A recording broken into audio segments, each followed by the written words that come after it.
Hari ini saya ingin membahas video dari Karnia Cita ya tentang kebodohan sistem. Di sana dia memang menjelaskan bahwa seharusnya kalau sistem itu bagus ya baik, maka harusnya juga menghasilkan atau output yang diharapkan. Kemudian dikatakan kalau output yang diharapkan itu tidak sesuai, berarti sebenarnya itu termasuk kebodohan sistem.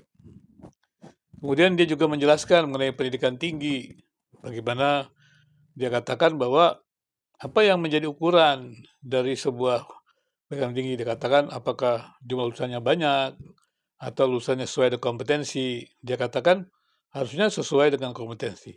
Nah, di sini tampaknya Chania Cita tidak memahami tentang pendidikan tinggi dengan baik. Ya, paling tidak dia tidak memahami bagaimana pendidikan itu tinggi itu mempunyai dokumen pendidikannya, dan kemudian bagaimana dokumen pendidikan itu kemudian diawasi atau dievaluasi dengan dokumen mutu. Nah, tampaknya Chania Cita tidak memahami, sehingga langsung saja mengatakan bahwa ya kebodohan sistem di Indonesia begitu ya.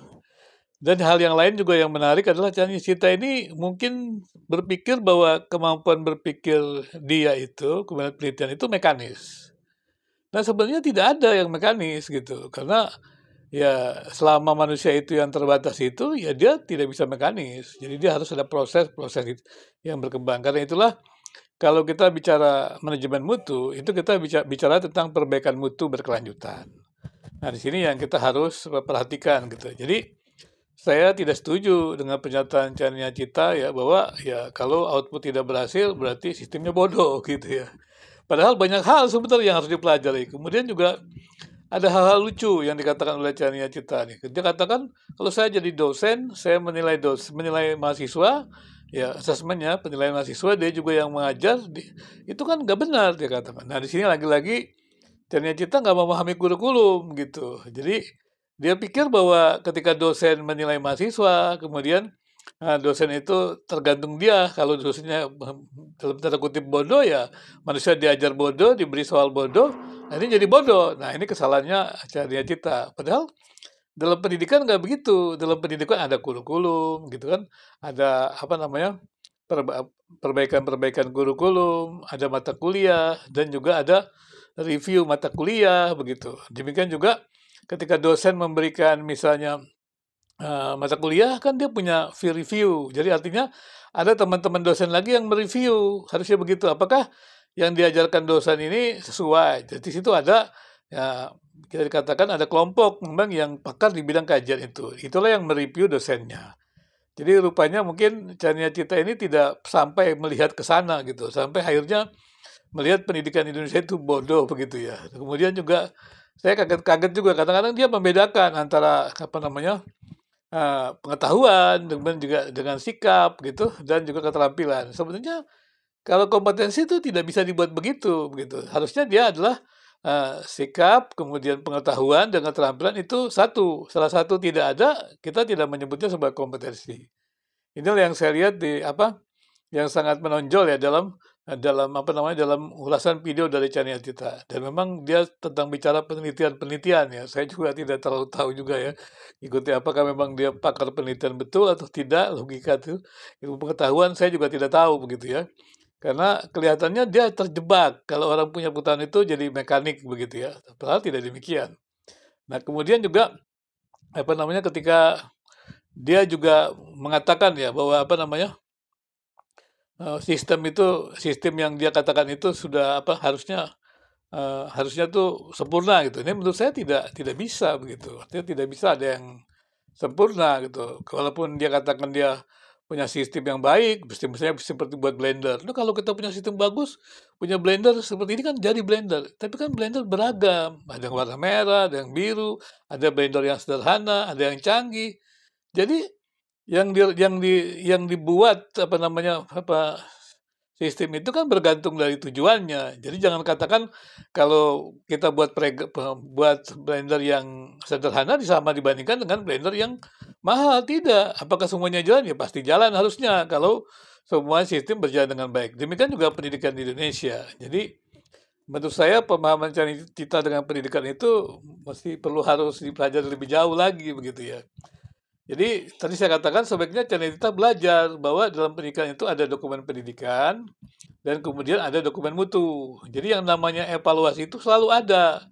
Jadi bukan hanya evaluasi tentang apa namanya kurikulum, tapi evaluasi dosennya, evaluasi mata kuliahnya, bagaimana apakah profil lulusan itu sesuai dengan kajian-kajian yang diberikan atau kemampuan kerja yang diberikan, itu selalu dikaji. Kemudian juga dilihat dengan lulusannya kerja di mana.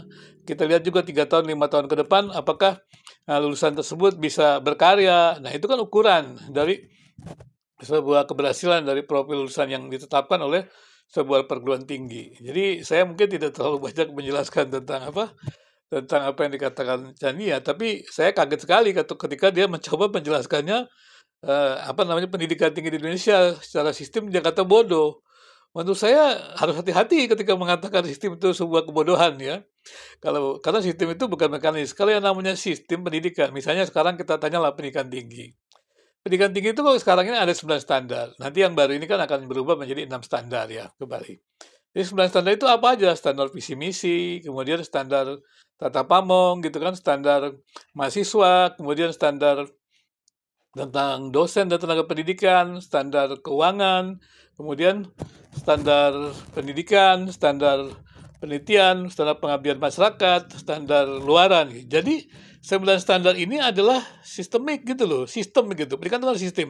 Artinya tiap variabel ini saling terkait gitu. Jadi nggak bisa kita mengatakan asesor menilai bahwa jumlah lulusan banyak paling tinggi. Enggak, itu hanya salah satu. Masih ada lagi penilaiannya tinggi lagi. Kan penilaian untuk sebuah akreditasi pendidikan tinggi kan itu kan nilainya banyak.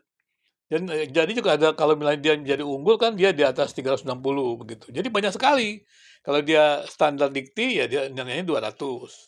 Jadi kalau kita mau menilai pendidikan tinggi kita mesti hati-hati. Jadi kalau melihat satu pendidikan tinggi yang kurang bagus, jangan langsung dikatakan wah penilaian pendidikan tinggi tidak baik, sistemnya tidak baik, bukan begitu.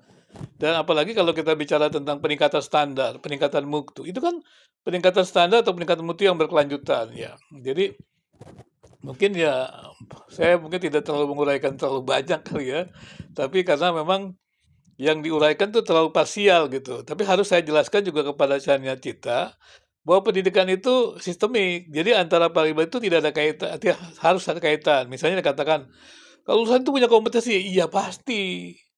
Mana bisa lulusan itu tidak punya kompetensi. Kalau ada lulusan yang tidak punya kompetensi, berarti mutu dari pendidikan itu ya tidak baik. Ya. Mungkin orang yang berada di penjaminan mutunya juga tidak periksa begitu dengan baik. Kan ketika ada di kurikulum kan dilihat misalnya. Misalnya kita bicara tentang kurikulum untuk melihat luaran. Berarti kan pada saat itu kan pendidikan tinggi tersebut membuat namanya fisik ilmuwan. Ini kan program studi artinya kan kelulusan. Fisik ilmuwan program studi. Nah, ketemu punya fisik ilmuwan program studi, berarti dia harus diturunkan juga. Profil lulusannya bagaimana? Kalau profil lulusannya bagaimana? Nah, yang ditanya lagi capaian pembelajaran bagaimana? Nah, capaian pelajaran ini setelah diketahui juga artinya kemampuan kerja yang diharapkan apa? Kan begitu. Nah, seperti itu. Setelah baru kemudian di situ dilihat kalau kemampuan kerja seperti itu kajian apa saja yang dibutuhkan untuk mempersiapkan orang lulusan itu sesuai dengan yang kita harapkan. Kemudian baru di situ ada kemudian mata kuliah. Nah, kemudian ada mata kuliah dan juga dilihat ada peta mata kuliah. Dan tiap mata kuliah itu mesti mengacu kepada profil lulusan. Nah, kemudian siapa yang periksa? Itu ada yang periksa. Jadi pendidikan tinggi itu ada yang periksa bahkan setiap mata kuliah itu harus disajikan, harus diperiksa. Jadi oleh bidang kurikulum seperti itu. Jadi ada orang yang memeriksa, tidak bisa dosen mengajar dia sendiri, tidak ada yang awasi. Tidak bisa kan ada dosen senior yang mengawasi dosen junior. Seperti itu harusnya demikian. Sehingga ada peningkatan kualitas dari dosen tersebut. Demikian juga peningkatan kemampuan dosen begitu. Jadi bukan berarti bahwa dosen yang memberikan nilai kepada mahasiswa di kelas, kemudian dia dia mengajar, dia berikan nilai, berarti dia betul-betul jadi sangat absolut. Tidak, kan ada pedomannya dari kampusnya, ada pedoman kurikulumnya, ada penilaiannya, ada pedoman proses belajar mengajarnya, itu ada. Sehingga dengan demikian nanti diperiksa, kemudian dosen itu membuat rencana pendidikannya, dilihat, dicek, kemudian dibandingkan materinya dengan dosen-dosen yang apa namanya, yang bidang kajiannya sama, itu dikaji seperti itu. Kemudian mendapatkan masukan dari mahasiswa. Jadi di situ semuanya kemudian dikumpulkan. Nah, dikumpulkan ditanya kemudian, itu namanya evaluasi. Setelah itu ada tindak lanjut dan itu harus selalu berlanjut demikian untuk kemudian profil lulusan itu yang diharapkan, yang disebut cita itu adalah sistem, seharusnya melihat ke sana. Kalau kebodohan situ tuh hati-hati. Mungkin ada sesuatu namanya evaluasi itu bukan berarti salah atau tidak salah. Evaluasi berarti mencocokkan yang direncanakan ya dengan realitas. Nah, kemudian mencari bagaimana kalau realitasnya tidak sesuai dengan direncanakan diperbaiki. Nah, kalau sudah selesai yang direncanakan sesuai dengan realitasnya, berarti perlu peningkatan mutu. Nah, seperti itu. Jadi ada peningkatan mutu yang berkelanjutan begitu. Jadi pendidikan tinggi di Indonesia jangan cepat-cepat dibuat seperti itu. Saya pikir ya repot juga ya kalau sampai apa namanya terlalu sederhana yang dibayangkan oleh Chania Cita ya. Saya nggak tahu juga Chania Cita ini lulusan dari mana, pernah belajar kurikulum atau tidak, atau pendidikan tinggi, atau pernah juga melihat jadi asesor gitu. Yang kemudian dia kabarkan juga lucunya, yang dia katakan adalah akreditasi institusi. Akreditasi institusi itu beda dengan akreditasi program studi. Nah, ini kan mesti hati-hati juga. Institusi kan lembaganya kan, ya kemudian berarti keseluruhannya. Kemudian program studinya ya berarti ke apa namanya bidang ilmunya. Nah, kalau bicara tentang lulusan itu bisa dapat kerja atau enggak, nah itu profil profil lulusannya, keilmuannya. Dan itu sewaktu mereka membuat kurikulum, mereka sudah membuat tracer study gitu. Jadi kemampuan kerja dari sini apa, dilihat juga bisa membandingkan dengan beberapa perguruan tinggi, membandingkan juga dengan kebutuhan dunia kerja, itu semua harus dilakukan. Ya memang ada banyak mungkin sekolah-sekolah yang belum melakukan seperti itu, tapi bukan berarti sistemnya tidak ada. Kemudian juga dan kita mesti hati-hati dalam penelitian eksperimen ya, itu kan tidak selalu di laboratorium. Laboratorium kan ya tentunya karena dia seperti itu kan bisa jadi kelihatannya seperti mekanis. Sebenarnya juga tidak ada mekanis sih. Karena ada variabel-variabel lain yang menjadi penghambat antara itu, karena itu eksperimen ada perlakuan. Ya seperti itu. Nah, ketika tidak ada perlakuan ya kita tidak bisa melihat hasilnya. Tapi kalau dikatakan dengan perlakuan tiba-tiba kita bisa mendapatkan sesuatu yang kita harapkan itu dengan mekanis, belum tentu juga. Itu kan perlu penelitian yang berkali-kali. Dan kemudian penelitian eksperimen kan sekarang dibawa kepada pendidikan. Jadi penelitian eksperimen dalam pendidikan ini bukan berarti di laboratorium, tapi bisa dalam dunia real. Artinya apa? Kalau kita bicara penelitian eksperimen di dalam dunia pendidikan, bukan di laboratorium itu, yang real itu artinya adalah bahwa penelitian itu peneliti membuat perlakuan terhadap variabel-variabel yang ada, ya, untuk bisa menguji, misalnya tentang apa, model pembelajaran, seperti itu. Dilihat model pelajaran mana yang lebih baik daripada model pelajaran yang lain. Nah, itu diadakan eksperimen, seperti itu. Carilah sampelnya, orang-orangnya, segala macam, kemudian lakukan eksperimen. Itu eksperimen, artinya karena penelitian itu dengan perlakuan, tapi bukan berada di ruang laboratorium, seperti itu. Seperti misalnya kalau bicara kita buat penelitian mengenai obat-obatan dalam bentuk demikian, tidak. Tapi penelitian di pendidikan juga ada, disebut penelitian eksperimen ya. Penelitian eksperimen artinya peneliti itu membuat perlakuan, seperti itu. Jadi saya juga mungkin melihat ya, Chania Cita ini belum paham pengukuran kali maksud saya. Belum paham pengukuran gitu ya, pengukuran yang ada. Mesti dia tahu ya. Dia mesti membedakan namanya evaluasi, assessment gitu ya.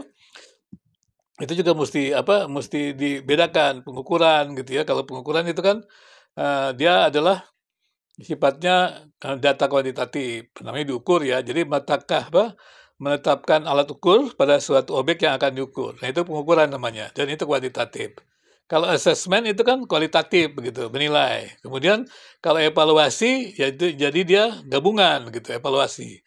Misalnya kita membuat sebuah evaluasi. Kalau misalnya pengukuran, misalnya dosen memberikan nilai. Nilai itu misalnya 7, 8. Nah, itu namanya pengukuran begitu. Kemudian nilai itu dibuat menjadi penilaian asesmen gitu. Berarti nilainya adalah kalau misalnya 7 sampai 8 itu baik. Kemudian kalau sampai 9 sampai 10 itu berarti dikatakan unggul begitu misalnya. Misalnya seperti itu kan. Itu namanya, penilaian, assessment begitu ya.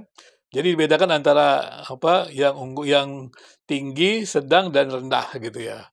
Jadi mahasiswa yang nilainya tinggi, nilainya sedang, dan nilainya rendah seperti itu. Itu namanya assessment, penilaian. Kemudian kalau namanya evaluasi gimana? Kalau evaluasi itu misalnya mahasiswa sudah mengambil mata kuliah semuanya, misalnya ada 100 sarjana, ada 144 SKS. Kemudian diadakan evaluasi gitu ya misalnya.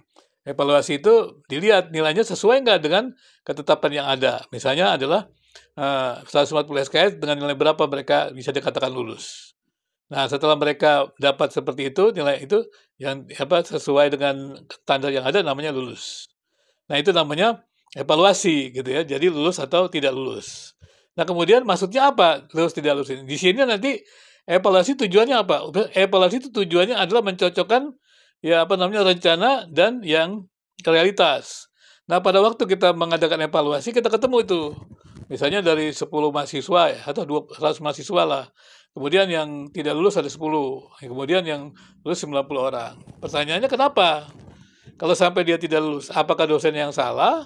Apakah rekrutmen yang salah? Ada apa? Dalam proses belajarnya apa? Ada permasalahan lain yang salah?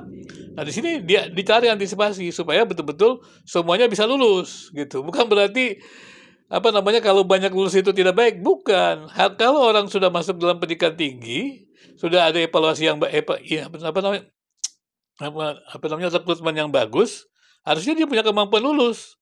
Jadi kalau sampai pendidikan tinggi itu merekrut mahasiswa dan mahasiswa tidak lulus, ya tentunya dilihat dengan yang lain-lain ada pembimbingan kan. Kemudian berarti bisa jadi rekrutmennya salah atau mungkin ya proses pendidikannya salah. Atau mungkin ada persoalan mahasiswa. Itulah sebabnya dalam pendidikan tinggi kan ada bimbingan mahasiswa gitu kan.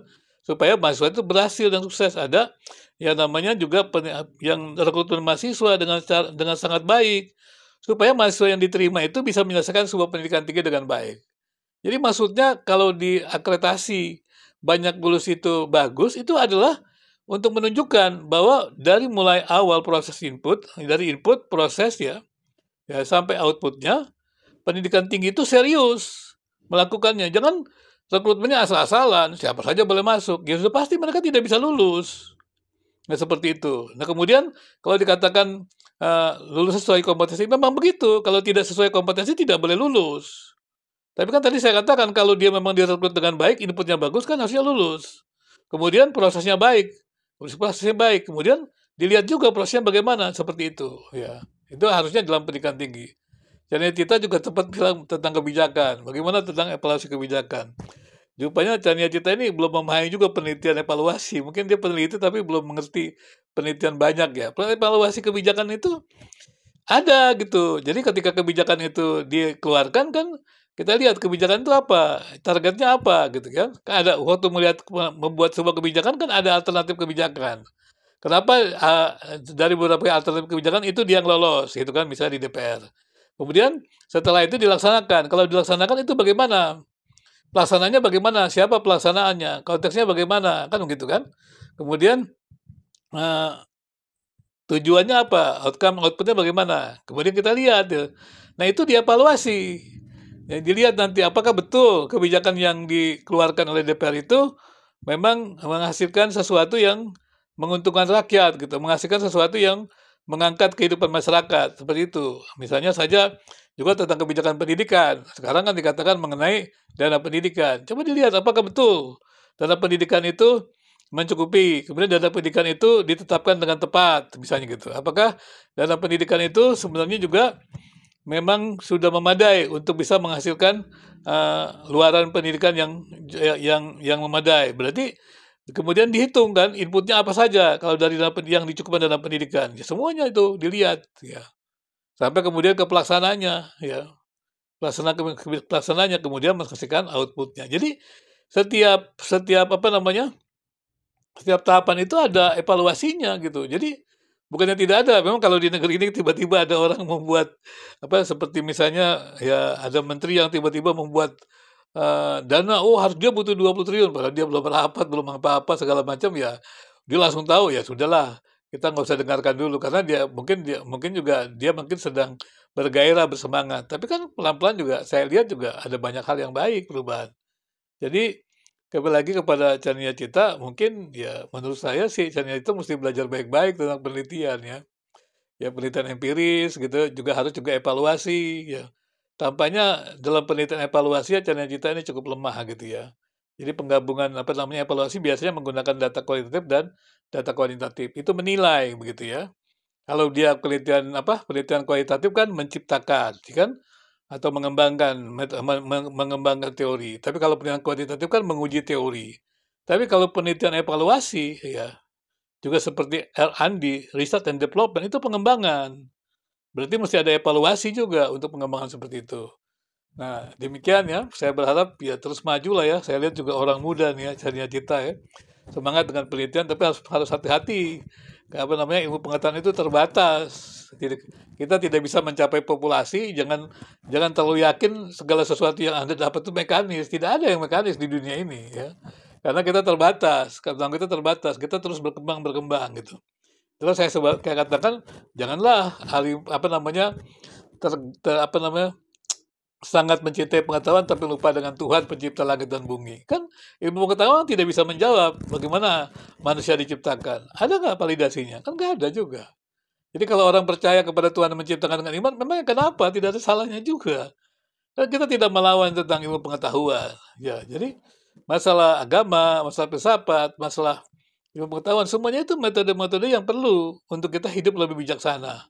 Jadi kalau orang hanya memilih misalnya ilmu pengetahuan tanpa agama, tanpa ketuhanan, itu berbahaya juga. Seakan-akan dia Tuhan. Dan dia sempurna, absolut. Nggak bisa, nggak ada yang sempurna. Demikian juga filosofis ya, filsafat. Mungkin kurang sekali bergerak dengan hal-hal yang realitas kepada metafisika. Padahal sekarang ini kan perubahan-perubahan yang begitu cepat. Jadi kita mesti lihat banyak hal tentang data, tentang realitas, bukan hanya asumsi-asumsi seperti itu. Analisis data segala macam itu perlu penelitian-penelitian yang sifatnya eksperimen gitu. Bukan hanya yang metafisika. Dan semuanya itu menurut saya ditempatkan saja pada tempat-tempatnya. Dan kalau kita bisa menggunakan semuanya dengan baik pada tempat yang tepat, kita kan lebih bijaksana. Ya, selamat berkarya juga ya untuk Chania Cita ya dengan segala apa namanya semangatnya untuk mengembangkan penelitian, tapi harus hati-hati. Tidak ada di dunia ini yang mekanik gitu ya. Jadi jangan katakanlah sistem di Indonesia itu salah, bodoh apalagi. Jangan cepat-cepat begitu ya. Kita kan dalam peningkatan mutu. Mari kita sama-sama berikan terobosan, jangan hanya sekedar benar salah. Ya kan namanya penelitian kan. Berarti carilah, apalagi pendidikan, mesti carilah variabel-variabelnya. Karena mereka tuh sistemik. Berarti antara variabel satu dengan yang lain saling berhubungan. Tadi saya katakan 9 standar. Saya tidak menjelaskan hal itu terlalu banyak ya karena memang ini kan terlalu luas ya dalam pendidikan tinggi tadi. Jadi sekali lagi ya tetap semangat ya untuk Chania Cita juga dengan video-videonya. Tapi cobalah ya berusaha untuk melihat ya, belajar dari yang lainnya. Kita ini terbatas. Semua orang yang tahu pengertian ilmu pengetahuan mereka terbatas. Populasi tak terjangkau. Kalau yang kita tidak tahu, jangan kita katakan tidak ada. Selamat berkarya.